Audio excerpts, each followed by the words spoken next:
తెలంగాణలో కనీసం 1 కోటి కుటుంబాలు ఉంటాయి కదా.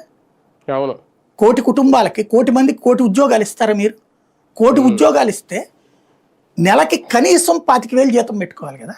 కనీసం మినిమం 25,000 జీతం అంటే ఇతర బెనిఫిట్స్ తో కలిపి 40,000 అవుతుంది.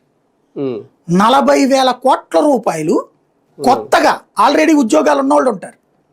అదొక 20-30 వేల కోట్ల బిల్లు ఉంటుంది మీకు. అదనంగా 40,000 కోట్ల రూపాయలు మీరు ఇస్తారా? ఇక్కడ సాధ్యమా మీకు? మళ్ళీ అది ఏడాదికి ఎక్స్పాండ్ అవుతుంది కదా, జీతాలు పెంచుకుంటూ పోవాలి కదా. అప్పుడు ఎక్కడి నుంచి డబ్బులు వస్తాయి మీకన్నా? అబ్బాయి అది ప్రభుత్వ ఉద్యోగం కాదండి, ప్రైవేట్ ఉద్యోగాలు అన్నీ కలిపన్నారు. మరి ప్రైవేట్ ఉద్యోగాలు అయితే ఇప్పుడు కూడా చేసుకుంటున్నారు కదా, ఇంకేంటి అందులో లేదు అక్కడ. కానీ పబ్లిక్ ఏమైంది, ప్రతి ఇంటికి ఓ ప్రభుత్వ ఉద్యోగం అన్న ఫీలింగ్ వెళ్ళింది. ప్రతి ఇంటికి అక్కడ నీటి కొరత లేకుండా చూస్తామన్నటువంటి ఫీలింగ్ వెళ్ళింది. అట్లాగే ప్రతి వాళ్ళు సంపన్నులు అయిపోతారు. ఆంధ్ర వాళ్ళు వాళ్ళ డబ్బులంతా ఏదో నిజంగా వాళ్ళ పరుసుల్లో గల్లాపెట్లో లాక్కుని వెళ్ళిపోతున్నారు అన్నటువంటి ఫీలింగ్ క్రియేట్ చేశారు అక్కడ.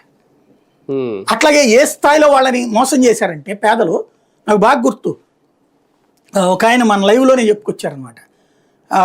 ఇంకో 2 ఏళ్లలో మీరు వెళ్ళిపోతారు కదయ్యా, ఇల్లు నేనే నా పేరుని ఇచ్చేయండి అని చెప్పింది అట పనమ్మాయి.